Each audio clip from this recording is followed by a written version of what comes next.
各位听众老爷们大家好，这里是 M 声放送的直播间，我是 M 娘。天官赐福动画已经开播了，恭喜太子殿下飞升。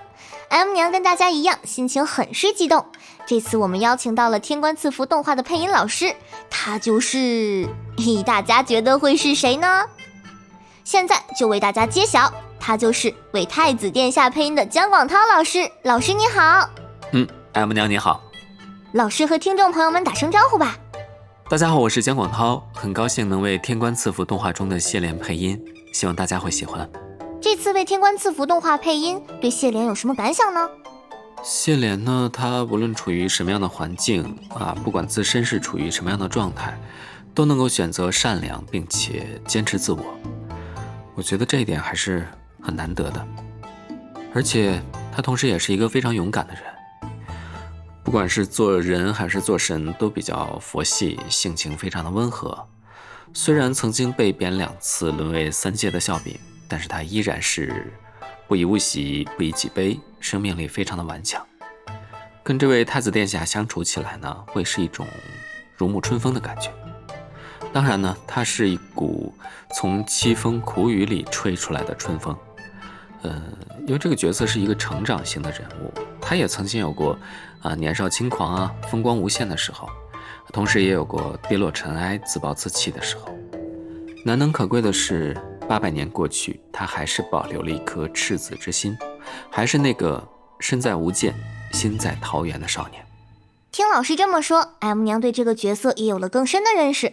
那么谢莲这个人物跟老师有没有什么相似之处呢？相似之处，谢莲身上很多品质我还是比较认同的。比如说他非常的爱惜物力珍惜粮食。你看南风跟扶摇在发生冲突的时候，把这个供桌上的贡品震得要掉在地上了，他其实还是希望这个贡品还能继续吃甚至有的时候一个馒头会掰成2半，1人1半什么的。然后比如说他在流落街头，他可以去收破烂，然后在小小的普吉村里一个破房子里边也可以很好的安顿自己的生活，没有放弃对生活的希望。这一点我都还蛮认同的。如果我突然置身于一个比较艰苦的环境当中，我觉得我应该也会比较坚韧吧，也会比较随遇而安，但是同时也不放弃把自己所处的环境尽量的在有限的条件下打理的舒适一些。在动画中哪个角色更吸引到您呢？谢莲这个人就已经足够吸引人了。怎么说呢，他宠辱不惊，又乐观又温柔就是在各种各样的情况下都能够 hold 住自己。在绝大多数情况下，我觉得没有人会不喜欢一个温柔的人那我对他的温柔也是非常的认同的。在为动画配音的时候，有没有让老师印象特别深刻的地方呢？令人印象深刻的地方，就比如说在南阳庙，然后南风跟扶摇吵架谢莲其实重点全错，他不是劝架，也不是说要顾全自己的安危怎么样，其实他的重点是，哎呦，这包子别掉地上，这个吹吹还能吃不超过3秒钟什么的。我觉得这些还挺精髓的，就是这个动画的很多处理还挺抓得住这个角色的精髓的。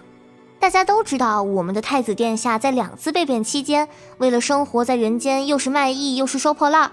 老师平时留心过家乡或者街头叫卖的吆喝吗？可以模仿几段吗？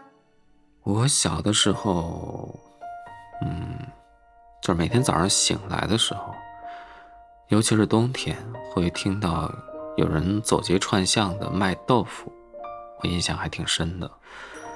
他们喊起来是这样的：豆腐豆腐，就是哆来咪发，来咪去掉就是豆腐。然后我还记得我们老家长春有那种走街串巷卖那个叫豆腐串的，他们喊起来是这样：鸡汤嘞，豆腐串嘞，豆腐串嘞，豆腐串最后对大家说一句祝福吧。祝愿你天官赐福，百无禁忌。M 娘收到祝福，可以为所欲为了，嘿嘿。好了，收。接下来进入我们的第2环节，考验时间。M 娘准备了一些动画相关的题目，老师需要在短时间内做出回答。老师，请听题。谢莲第一次飞升是何年龄？年方17。诸天仙神一般如何称呼谢莲？太子殿下。谢莲的法宝是什么？若言那个白灵。第3次飞升时，震掉的钟砸中了哪位神官？玄真将军。穆晴。银蝶的主人是？花城血雨探花。车到山前必有路的下一句是？船到桥头自然沉。请老师唱一首与君山特产童谣。新家娘，新家娘，红花轿上新家娘，泪汪汪过山岗，盖头下木把小羊。请老师非常霸气地读出以下台词。停下，我有话讲。第一，你们口中的太子殿下正是本人，我都没说话，你们就不要把我当刀使。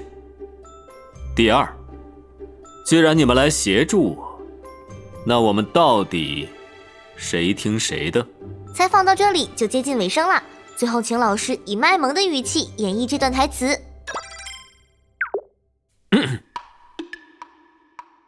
走过路过不要错过，各位父老乡亲，有钱的捧个钱场，没钱的捧个人场。在下初来乍到，借贵方这块宝地，承蒙诸位捧场，先谢过大家了。在下斗胆在此献丑了。这里有血雨探花扑蝴蝶，扶摇翻白眼，南风滚火球，还有吹拉弹唱算命手相，吞剑喷火，胸口碎大石，武艺展示等，应有尽有。诸位快来瞧一瞧，看一看呢。谢谢各位看官。今天的节目就到这里了，让我们下期节目再见。更多精彩内容尽在猫耳 FM。